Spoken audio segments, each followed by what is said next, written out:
nitie matiyo kodgi mowuok e sirkal.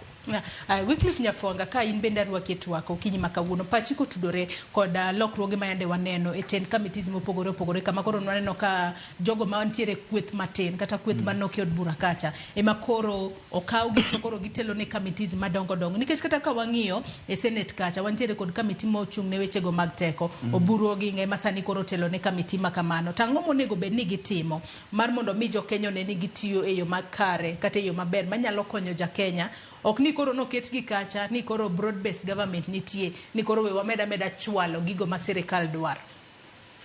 Kamano kod Joyce, committees oket gi chik mar Kenya ka, pen chik mar Kenya ka, kendo tijgi koluwore gi duol kata koluwore gi committee moro amora omigi teko ni mondo gikony sirkal deliver services e yore moluwore gi chik kata sheria ma Kenya ka. Gima dhi mbele ni committee gi konyo sirkal mondo sirkal moro amora manie tich at that time mondo ochop promises mane gimiyo jopiny. Koro gima dhi mbele ni committee is very critical. Kapok abiro kata ne Senate mar oburu kane pod wan kata ne mar tandi mar budget. Ota mong'iyo ni to budget allocation chalo nade e yore mag dongruok. To ka migao mora mora kata department mora mora nigi request kata dwaro gimiluongo ni pesa kata budget mar gi paia, to nego gitim gimiluongo ni gi articulate the expenditure to giter ne committee mondo committee bo non ni to gimi dwaro ni bend gimo luwore ga ngowa, bend gimo oriere tir to bo luwore gi pend chik, to bend gima budget mangiso ni ya budget and appropriation committee cha ena gi teko ni zone.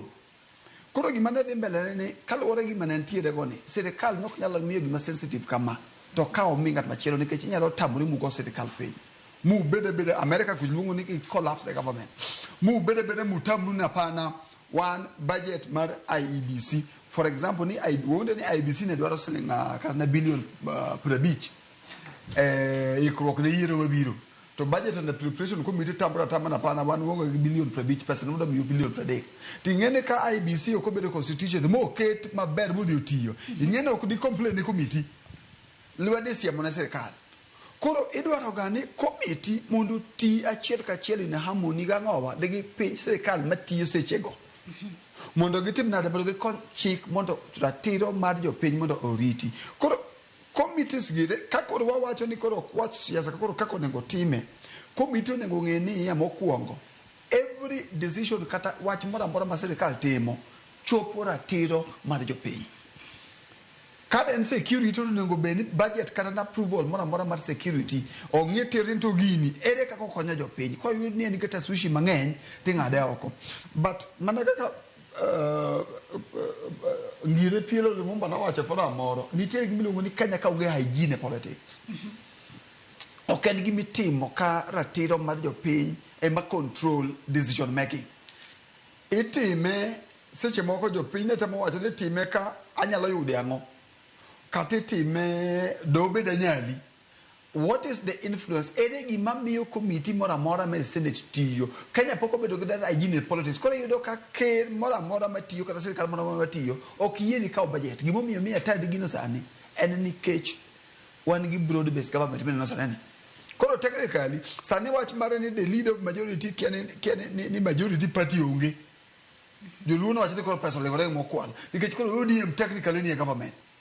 Mbadi manaja koma ODM ne koro katwa tem wacho siasa ni mogolo ni hapana ingene one for we just donated ni wamiyo ge mbadi jakom mar ODM Raila Amolo Odinga sani tiyo gi piny masani ker masani mangiso ni legally one ODM to technically one angowa one sirkal. Watemo wacho ni tich mar committee en ni program mora mar sirkal en tiende ng'iyo ni program mora mora kata budget mora mora mar sirkal temo meet the dream kata lake mar jopiny. Budget cha nyalo tiyo maber kabisa nikech budget nyalo wacho ni wewa med CDF kata malabich e budget maisa over 2 trillion kata 3 trillion en pesa mang'any sana. Koro kagi wacho ni wameda tamalo mi bitido ka Homa Bay kata tobo be town constituency mae idilo kata ko medo kata na million moro 50 million moro 50 ko tige gero sikunde yore maonge weche mag mibadhi en pesa mang'eny. Koro magi are the decisions kata chik pend chik omiyo committees gi. Mana kaka nene wachako wacha obed budget committee, obed health manyikal nitie, obed senate mino buru nitie. Mane kaka chik pend chik omiyo gi ratiro matimo kamano. Koro ma e gima jopiny onego ng'e. Koro nitie gima iluongo political philosophy ni idealism gi realism. Idealism en gima onego timre, to realism en gima dhi mbele.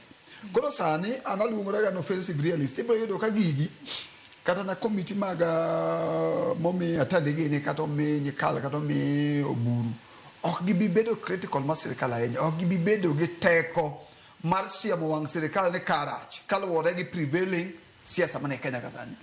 Koro magi omene ko wasekte mong'iso jopiny ni king'iyo siasa kata king'iyo gerruok, ng'i maendeleo ma un go to chake kawe ichake ng'iye gi the prevailing politics ma Kenya ka. Behavior mar atande health committee kata mar oburu kata mar nyikal dhi pogore gi behavior mar atande kane gin in opposition. Magi gik monego bed careful with. To chik omiyo budget committees teko mar approval, omiyo gi teko mar influence decision kata ng'eyo ni decision moro amora ma ikawo e gerruok mar sirkal en gima oluwore gi ratiro mar chik, pend chik, kendo the interest of the people is at heart. Koro penjo mwapenjo to be biro timore kamano. Interest mar the people manaka